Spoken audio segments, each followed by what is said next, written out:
All right, welcome guys. This is going to be the beginning of chapter 8. This video will cover the first part of 8.1. We'll have a subsequent video that has another example of what we cover in 8.1.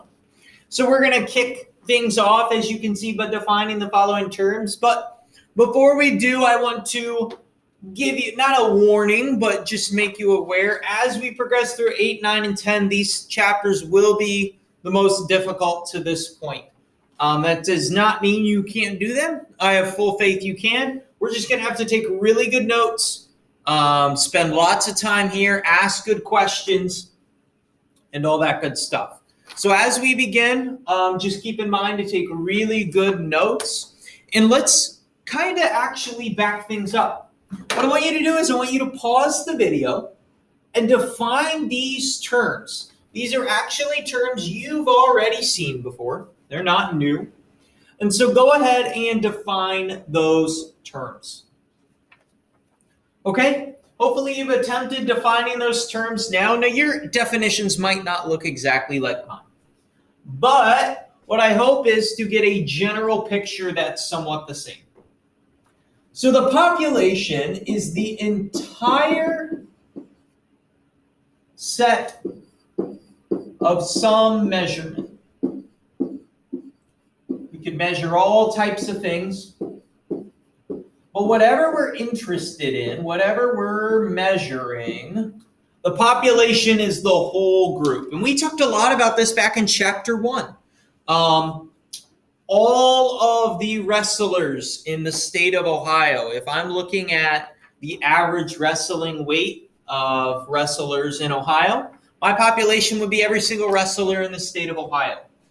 Remember, the population isn't everybody on the planet, but everyone who we are focused on. You know, if I'm studying average wrestler weight in Ohio wrestlers, my population's all wrestlers in Ohio.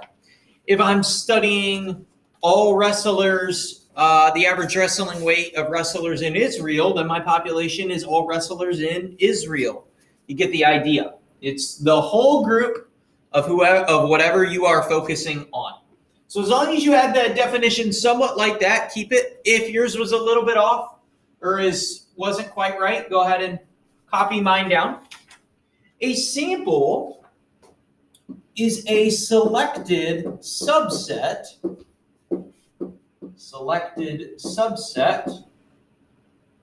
of measurements from the population.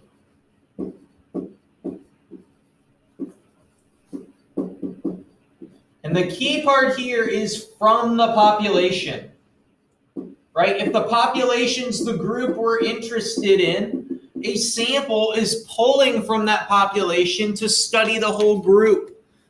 We could imagine, if we stick with the wrestling theme, the average weight of wrestlers in Ohio, the population's all wrestlers in Ohio. A sample would be if I took 5 wrestlers from every county.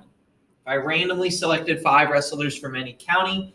That is a selected subset from our population. Okay, so the big part there is the sample is you're choosing a group of people or a group from the population. It has to be from the population. And then finally, what's a random sample? That's going to be when our measurements are randomly chosen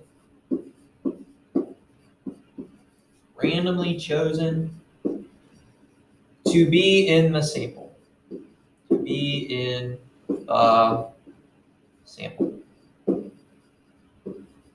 Measurements are randomly chosen to be in the sample. Now, your English teacher might have told you at some point, hey, don't use the words that you're trying to define in the definition. Well, you know what? It happens. Because I don't think there's a better way of saying it. A random sample is when that selected subset is chosen randomly. And we looked at that back in chapter 1. How do we accurately choose a random sample? What makes a sample random and what doesn't? And remember, probably the best way, if I were selecting individuals in a class, would be numbering everybody and then using a random number generator.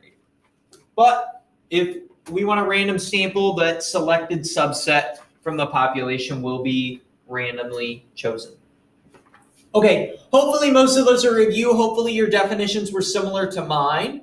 Now here are some new terms. New terms, first one, parameter. Parameter is a numerical descriptive measure of the population. And you might be like, what in the world is a numerical descriptive measure? Examples help here. Mu, sigma, sigma squared, p, from our binomial distributions. What do these all have in common? These were measurements we took from the whole population. Remember, mu, the funky looking M, is population mean. Sigma, the funky looking O with the tail on the top, is population standard deviation. Sigma squared is population variance. P was the probability of success that they gave you for the whole population in chapter 6. A parameter is when we have some sort of measurement of the entire population, okay? Numerically descriptive. It's a number based, okay?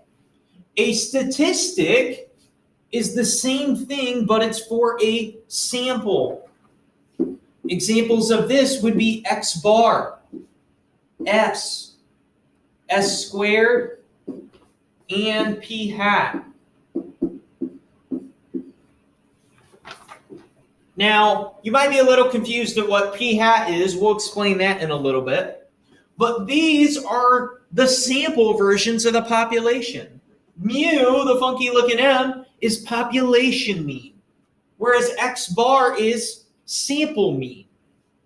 Sigma is population standard deviation, making it a parameter, whereas the little s you see here is sample standard deviation. S squared, sample variance. We said P was the probability of success they gave us in our binomial problems. P hat is when we take R divided by N. Remember, R was the number of successes out of N trials, our total number of trials. That would be our sample probability. Okay?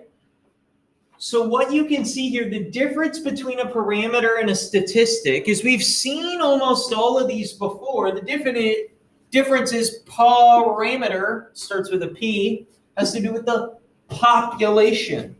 Statistics have to do with the sample. So why in the world do these things matter, Mr. Carter? Well, here's the deal. Kind of pause your brain in stats mode and think about the big picture. Let's say we want to measure something in the population. We've done thousands and thousands of examples with different samples and populations and all that stuff. But the problem is when we're trying to measure something in the population, you'll see an example in a little bit, that can be really difficult to do in practicality. Because let's say I do the Ohio wrestler example. I want to take the average weight of every wrestler in Ohio. That's a lot of work to talk to every wrestler in Ohio and get accurate data measurements. That's going to take a ton of time. That's probably going to take a lot of money. That's going to take a lot of resources. It's a lot of work to take a measurement of everybody in the population if we're trying to analyze some data. It's too much work. We 90% of the time don't have all the information about the population. We've been learning about different parts of the population, right? You've been learning about mu, the population mean, and sigma, the population standard deviation. But we often, in reality, don't have access to those numbers because no one can calculate we'll go around and find the weight of every single wrestler in Ohio so that they can have the average weight, aka mu. So here's what we do instead.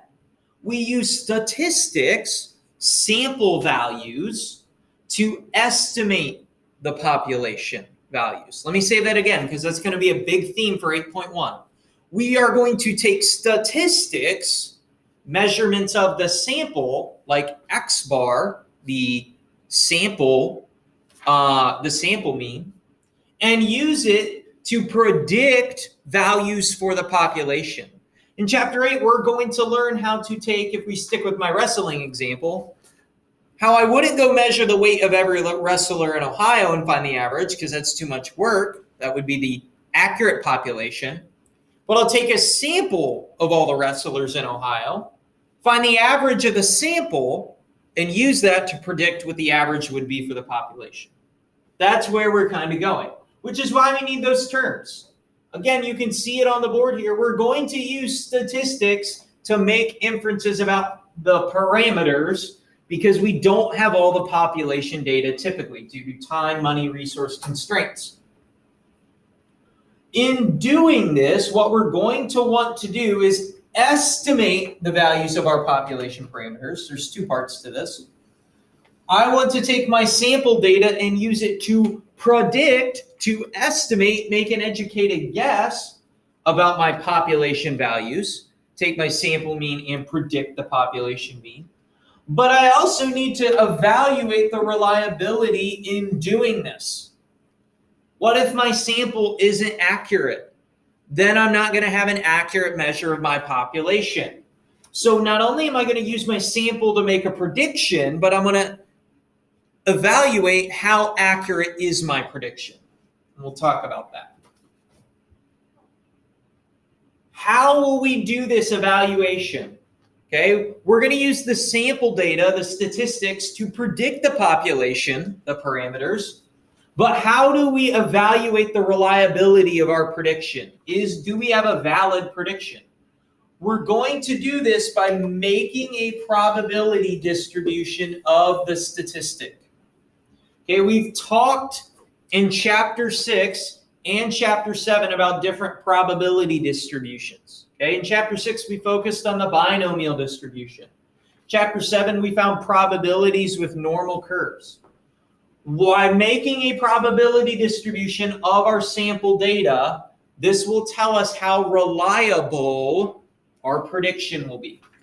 When you do this, when you make a probability distribution of the statistic, it's called a sampling distribution.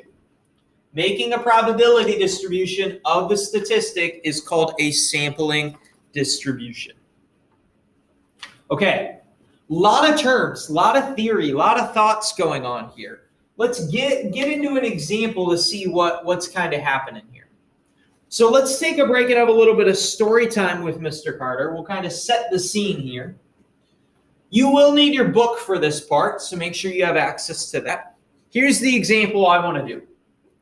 In Pinedale, Wisconsin, there is a fishing pond. I don't know about you all. I've never fished much. As you all know, I grew up in the city. But I've been fishing a couple times. I actually fished for sharks once. It was pretty fun. Anyway, there's a fishing pond in Pinedale, Wisconsin. Okay, so for all you fishers out there, or fishermen and women, at the pond, here are the following rules. To keep the health of the ecosystem, we're going to throw back fish that are under 6 inches. Only children under 12 can fish, and no more than 5 fish can be caught per day. You see, this is a stocked pond at this park in Wisconsin. Okay? The goal of this place is to get children interested in fishing. So it's very easy to catch fish here. Maybe you grew up where you had a secret fishing hole that you knew it was, or your own pond and you knew it was stocked, made it really easy to catch fish, and that's what got you into the love of it. You can imagine that here.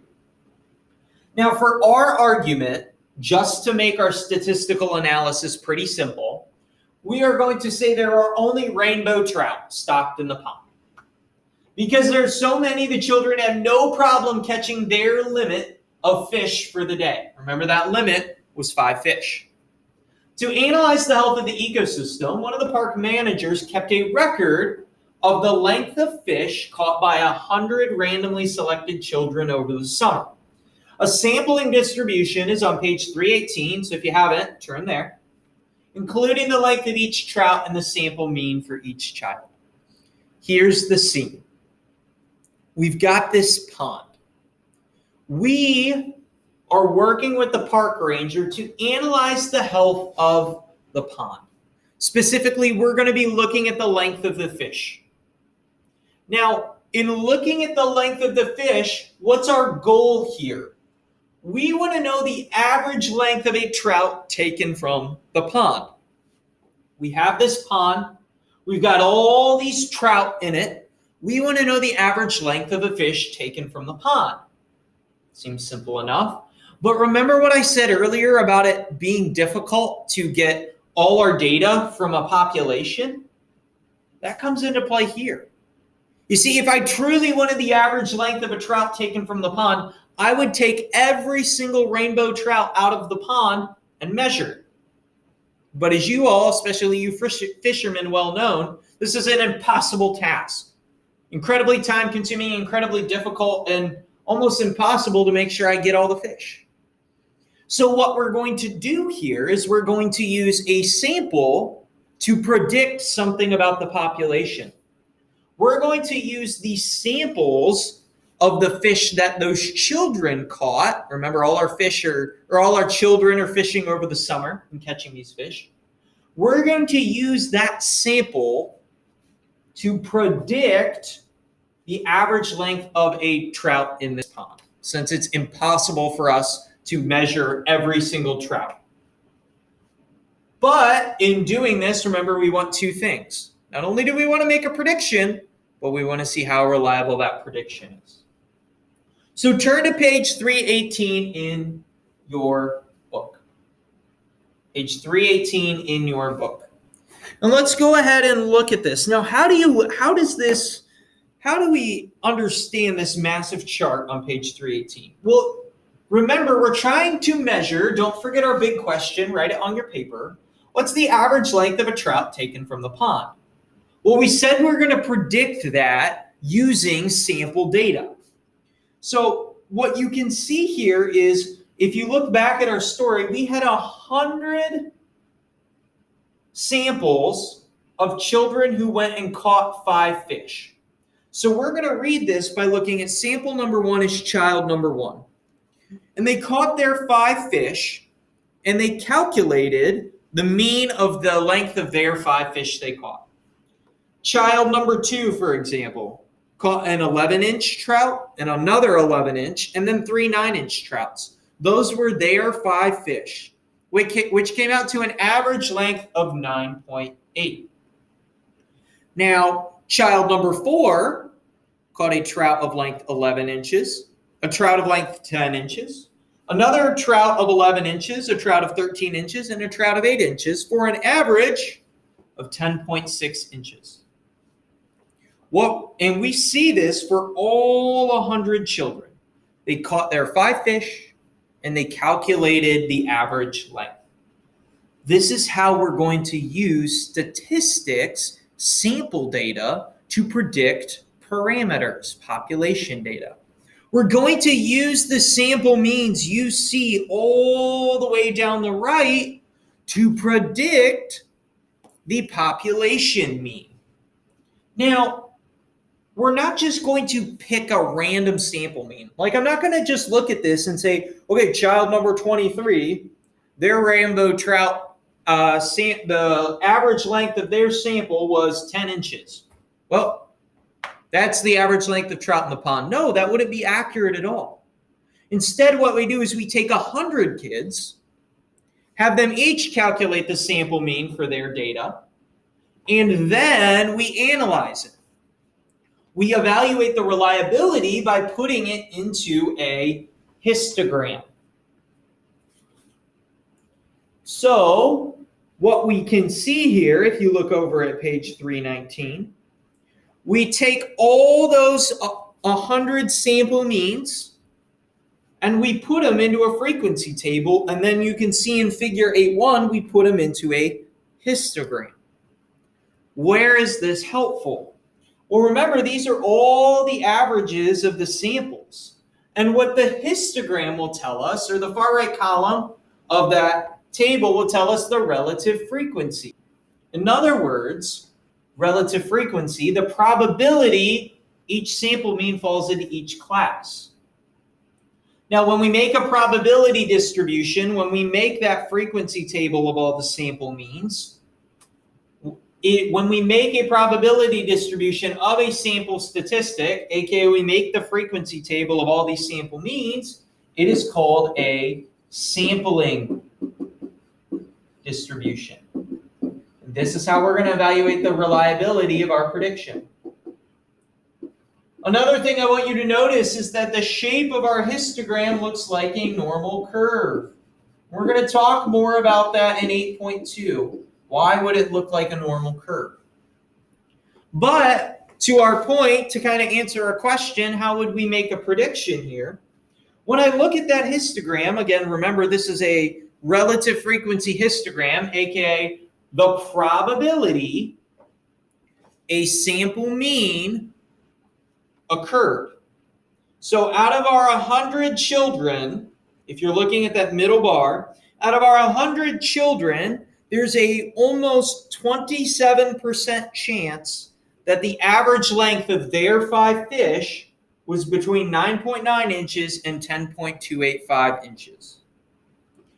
On the other hand, there is about a 5% chance that one of our kids had an average trout length from their 5 fish of between 8.7 and 9 inches. Finally, again, for another example, there's about a 20% chance that one of our kids who fished for 5 fish had an average trout length of between 9.525 and 9.9 inches. So here's what we did. We are trying to measure the average length of a trout in the pond. We can't get all the trout, so what we do is we analyze some samples. We have 100 kids go fish, they each catch 5 fish, and then they calculate the average length of their fish. Since we calculated the average length of a bunch of samples, we're using those samples to predict the population length of a trout. Okay? By putting them into a frequency table and consequently a relative frequency histogram, we're able to easily visualize the probability that a sample trout length, or the average sample trout length, is between certain values. Okay, I just talked to you about a lot of statistical theory that might not make much sense to this point. I know we kind of looked at an example, but it still might be somewhat confusing. So what do you need to know? Well, here's what you need to know to this point. You need to know what makes up the sample in the example above. How many samples did we take and what is the sample size? Well, we wanted to predict the average length of a trout. So we took 100 samples.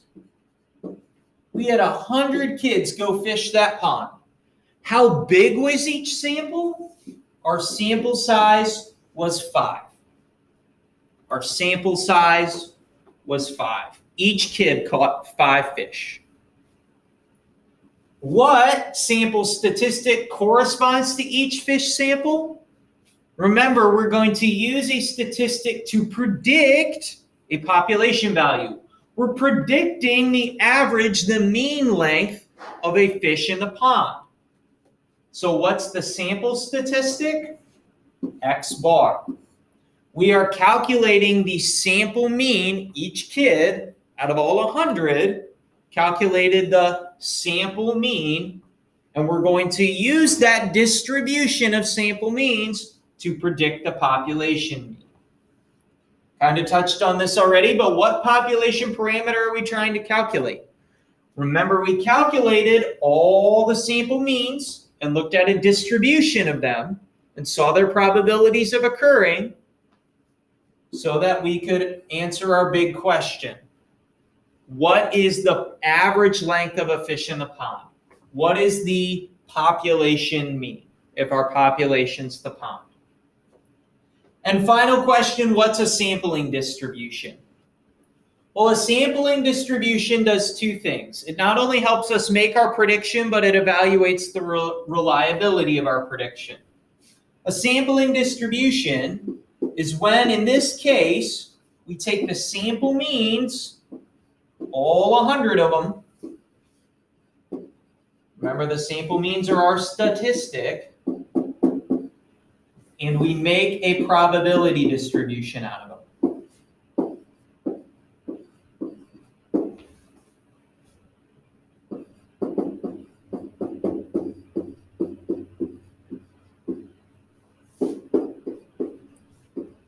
By making a probability distribution, that frequency table and histogram you see on page 319, by making that, we are able to evaluate the reliability of our prediction. There's a 30% chance that a sample mean fell between the values of 9.9 and 10.285. Okay, if you wanted to get a little bigger, since both the bars next to 9.905 and 10.285 have about 20%, what I could say is that 20 plus 20 is 40, plus about 27%. I could say there's a 67% chance that a sample mean, the average length of a trout, that looking at our samples, there's a 67% chance that the average length of a sample is between 9.525 and 10.665. The sampling distribution, the probability distribution of our statistic, the sample means, allows us to evaluate the reliability of predicting the population mean. Guys, I know this is a lot. I know it's pretty confusing. What I want you to do is to go back and star any section that doesn't make sense. Pause the video, let me know how I can help, and we'll go from there. Thanks again.